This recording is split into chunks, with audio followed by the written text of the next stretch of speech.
Երբ Պոմպեոսի և Կեսարի հարաբերությունները լավացին, Քրիստոսից առաջ 49 թվականին նրանց միջև սկսվեց քաղաքացիական պատերազմ։ Պոմպեոսը սպանվեց, և Կեսարը զավթեց իշխանությունը Հռոմում, սակայն նրա հակառակորդները դավադրությամբ Քրիստոսից առաջ 44 թվականին Ծերակույտի դահլիճում սպանեցին նրան։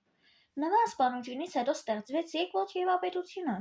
որի գլխավոր դերը պատկանում էր Կեսարի ազգական Օկտիվանոսին, ով ստեղծեց Միանցյա կառավարումը և Քրիստոսից առաջ 27 թվականին ստացավ Օգոստոս մականունը, և նրան տրվեց իմպերատոր Տիտրոսը և սկսեց Հռոմի պատմության մի նոր փուլ, որ կոչվեց Վաղ կայսրություն։ Քրիստոսից հետո երկրորդ դարում հռոմեական կայսրությունը հասավ տարածքային ամենամեծ ընդարձակմանը։ Հռոմեական կայսրությունը նվաճված տարածքներում ստեղծում էր նահանգներ, պրովինցիա։ Հռոմեացիները, գիտակցելով, որ տեղի բնակչության պետք է ներառել քաղաքական մշակութային համակարգում, իրականացնում էին հռոմեականացման քաղաքականությունը։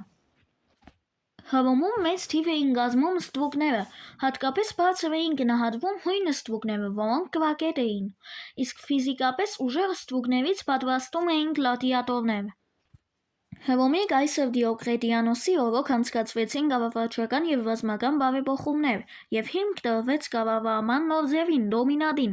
Կայսր իշխանության աստվածացվում էր, և քաղաքացիները համարվում էին իր հպատակները։ Խնդիրների պատճառով 395 թվականին կայսրությունը բաժանվեց երկու մասի՝ արևելյան և արևմտյան։ 476 թվականին բարբարոսների կողմից Հռոմի վերջին կայսրը կահնգեցրվեց։ Հռոմեացիների մշակույթի վրա մեծ էր հունական ազդեցությունը։ Շատ հույն փիլիսոփաներ տեղափոխվում էին Հռոմ։ Հին Հռոմը ուներ զարգացած իրավական համակարգ, և Հռոմի ամենավաղ օրենքները գրված էին 12 տախտակի վրա։ Հռոմեական կայսրությունում ծագել է քրիստոնեությունը Կոնստանտինոս Մեծ կայսր 313 թվականին։ Միլանի հրովարտակով կայսրության խոշոր քաղաքներում ստեղծվեցին եպիսկոպոսություններ, որոնց առաջնորդները ստացան պատվիարք Տիտրոսը, իսկ Հռոմի և Ալեքսանդրիայի պատվիարքները կոչվում էին պապեր։